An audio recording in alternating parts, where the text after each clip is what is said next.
Salam səhifəmizin dəyərli izləyiciləri. Bugün sizə Elektrotec Ankastor sobasının proqramları, 9 proqramlı olan Ankastor sobasının proqramları haqqında, proqramların istifadə qaydası haqqında məlumat verəcəm. Ətraflı izah edəcəm. Öncə yaxından bir-bir bunların hamısını proqramları sizə göstərirəm. Bu birinci proqram sadəcə olaraq göründüyü kimi sobanın işığını yandırmaq üçün istifadə olunur. Sobanın işığı üçün. İkinci görünən proqram üst və alt spiralın hər ikisinin eyni anda istifadəsidir. Alt və üst spiralda hər hansı bir şirniyyat növü bişirərkən alt və üst spiraldan istifadə edə bilərsiniz. Üçüncü proqramımız alt-üst spiral və orta görünən fan motorunun, arkadakı fan motorun işləməsi deməkdir. Fan motor nə işə yarayır? Fan motor içəridə olan istiliyi paylamaq üçün, içəridə yaymaq üçün daha çox istifadə olunur. Yəni şirniyyatların daha çox köpməsi üçün, daha çox qabarması üçün istifadə olunur.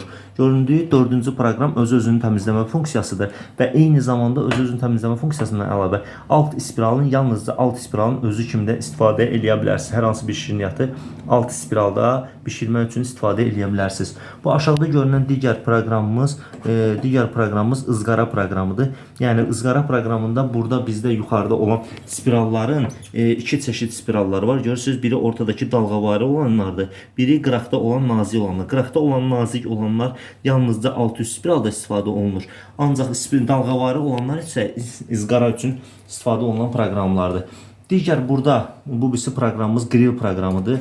Burada grillin işini taxırsınız eyni ora, bu özü qoşulur bura. Burada grill proqramını seçdikdə, bunu göstərim sizə əyani olaraq, grillin aparatı artıq proqram olaraq başlayır orada fırlanmağa. Toyuğu taxdıqdan sonra proqram orada aktiv olur. Sonra digər proqramımız burada sadəcə fan motordur. Hər hansı bir şirniyyat ola bilər ki, alt-üst spiralı bişirmişsiniz, sadəcə olur, istəyirsiniz ki, spiral sönsün, sadəcə özünün istiliyi yayılsın içəridə. O zaman bu funksiyadan istifadə edə bilərsiniz. Digər bunun üzərində gördüyümüz funksiya sadəcə alt spiral və fan motor deməkdir. Alt spiralla fan motor istifadə olunacaq, üst hissə istifadə olunmayacaq. Sonuncu proqramımız isə həmin o fan motorun sadəcə buradakının turbo rejimdə işləməsidir. Daha yüksək səviyyədə işləməsidir, daha sürətli şəkildə işləməsidir. Bu funksiyalar buradan idarə olunur. Digər hissədə isə burada proqramın dərəcələri var. Dərəcəni istədiyiniz dərəcəni seçə bilərsiniz. Pişirdiyiniz şirniyyata uyğun olaraq dərəcələr buradan qeyd olunacaq. Sensor idarə etməklə olduğuna görə orta hissədə bu yuxarıda gördüyümüz ayarlar işarəsini vurduqda burada həm off söndürüb yandıra bilirik, həm digər rejimdə ümumi sobanın saatını düzəldə bilirik. Üçüncüdə sobanın səs rejimi, dördüncüdə isə işıq effektini artırıb buradan azalda bilirik. Ekranın işıq effektini artırıb azalda bilirik.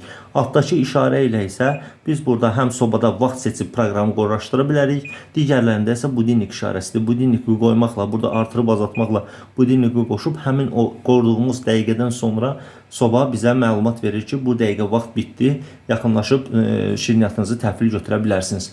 Və ən sonunda sobaların qapılarındakı üst krişkaların, üst düşüşələrin sökülməsi, belə deyək, asanlıqla açılıb təmizlənməsini öyrədəcəm sizə. Burada sobanın bu hissəsində gördüyümüz bu plasması çıxartmaq üçün sadə bir rejimdir. Buradan qıraqdan bu sobanın plasması çıxır. Çıxdıqdan sonra bu şüşə artıq rahat şəkildə əl üstə çıxardıb, yuyub təmizləyib yerinə qaytarıb taxa bilərsiniz. Amma burada bir şeyə diqqət eləmək lazımdır. Burada aşağı hissələrdə right və left yazılıb. Sağ və sol, İngilis dilində tərcümədə sağ və sol. Bunlara diqqət eləmək lazımdır ki, sağ hər zaman sağda, sol hər zaman solda qalsın. Solla sağın yerini dəyişikliyi qoymaq şüşənin səhərsi gün istilikdən partlamasına səbəb ola bilər. Buna diqqət etmək lazımdır. Düşünürəm ki, yetər qədər məlumat verdim. Yenə sualınız olsa yorumlarda qeyd edə bilərsiniz. Təşəkkürlər, minnətdarım.